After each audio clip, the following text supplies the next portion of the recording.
Okay, another random review. VHS memory, basically. Review I'm going to do today is Anaconda. This, of course, this is a VHS here. This is the box office hits edition here, which is kind of a strange assembled box. I don't know, but basically, back in the VHS days, they'd be like, "Oh, now we can re-release these, and you can get them at an affordable new price." Whatever. But this movie, I mean, it's definitely not a stranger to be reviewed on the internet. Um, so I would highly doubt I'm doing anything original here. But you know, um, what a lot of people do when they review this movie, they shit all over this movie. They tear it apart so bad, um, which is the only reason they seem to do that is because the movie is so bad. Um, but it kind of came from a time where I guess everybody was still kind of looking to make the next Jaws, basically. You had this, you had like Lake Placid. Geez, I don't know, but Deep Blue Sea, but now with sharks too. Probably missing something else here. I mean, how many predatory creatures can you possibly make into a movie, basically? But this one, yeah, kind of came through that time frame, especially big cheesy Hollywood blockbusters were kind of making a comeback, like stuff not just from like Roland Emmerich with Independence Day, Godzilla, but yeah, stuff like Twister, natural disaster stuff, asteroids, Armageddon.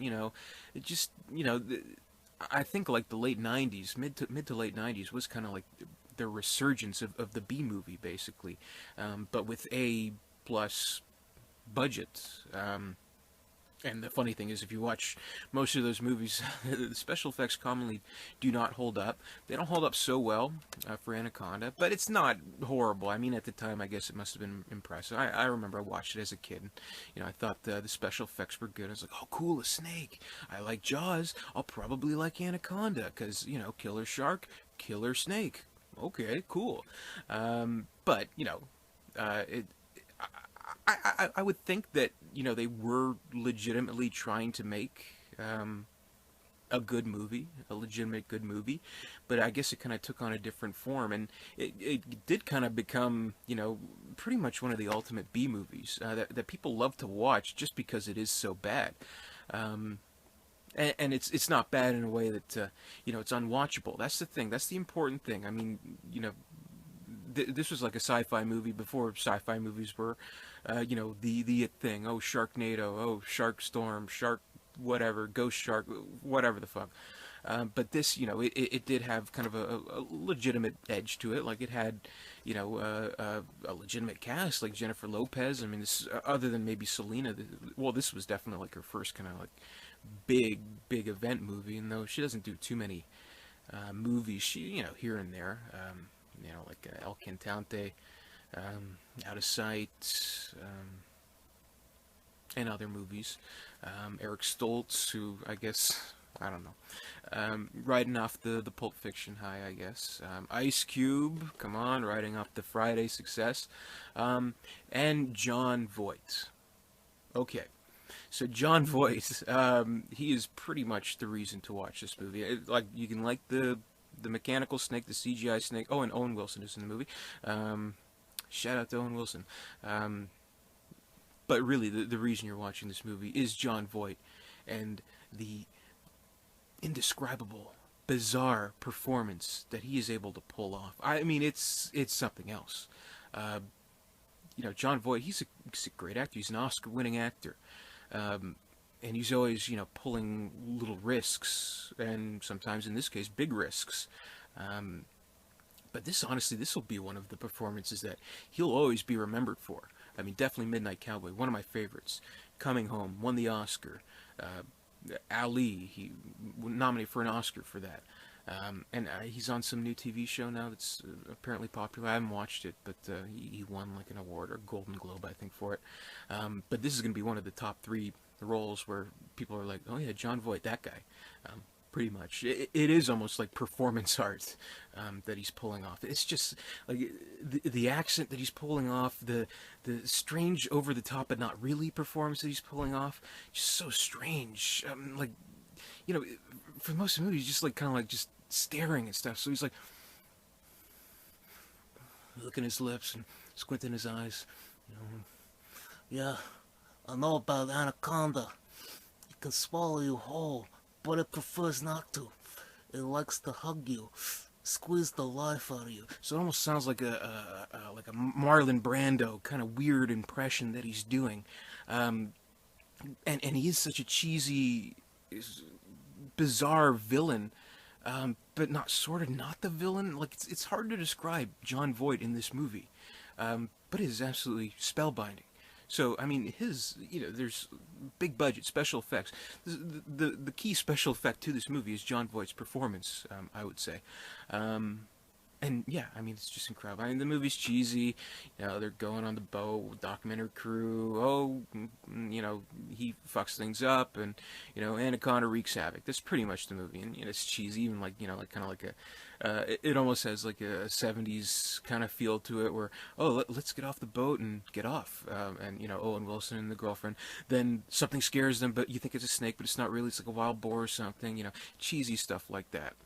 It's so cheesy, and the movie is so cheesy. Special effects, they don't really hold up, but I mean they're serviceable, I guess. Definitely would have been something if they primarily worked with the mechanical snake instead of the CGI snake. The CGI not looking so good, but people love to tear this movie apart.